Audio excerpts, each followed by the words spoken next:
The fifth top 10 do for student service teams is, where appropriate, expedite cases through the SST process to meet the needs of individual students. There will be a time where you need to do cases or to follow cases or through the SST process and the IEP team process simultaneously. These are cases that you would want to actually expedite for one reason or another. And one of those reasons may be significant documented hearing and vision loss or impairments. These are students that may come in the first day of school and have a hearing aid that have never received any intervention, or the same thing for vision. They may have low vision or they may be blind in one eye. These are students that you want to expedite through the SST process, which means that you're going to put those interventions in place and you're going to monitor those interventions and strategies at the same time that the evaluation process is being conducted. In addition, another case that you might look at for expediting through the SST process would be students who have obvious cognitive and or developmental delays.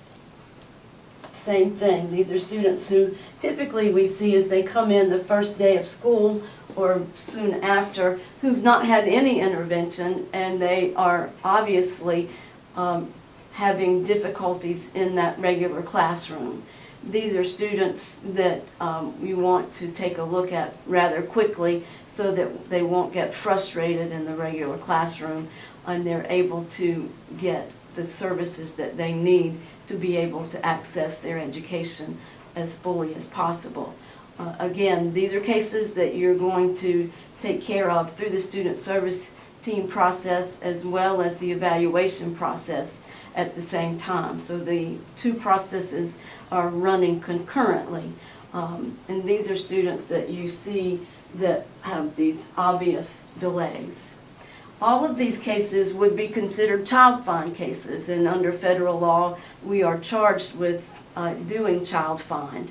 These are students who would appear to be eligible for exceptional children's services or specialized instruction, and we want to get them those services just as quickly as possible. Another case where you might want to expedite student cases would be in the need of behavior, where students are having difficulty behaviorally. They may be exhibiting dangerous behaviors, behaviors that are dangerous to themselves and to others, that are disruptive to the learning environment.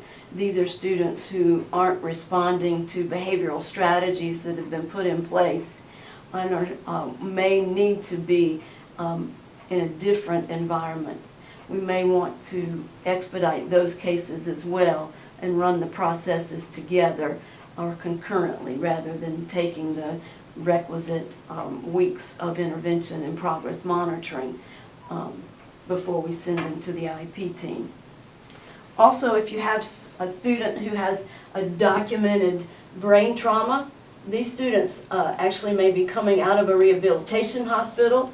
These are students that may need some specialized instruction, and these are students that you would want to expedite through the student service team process. All of these cases and any others that you feel strongly about can be run concurrently through that IEP team process. All of the paperwork that you would do typically has to be completed.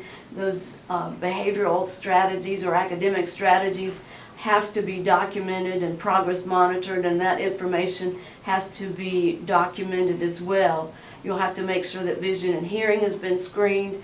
All of the things that you do for a typical referral through the student service team process, you're going to have to do with each of these cases. You're just going to do it at the same time that the IEP process is being completed.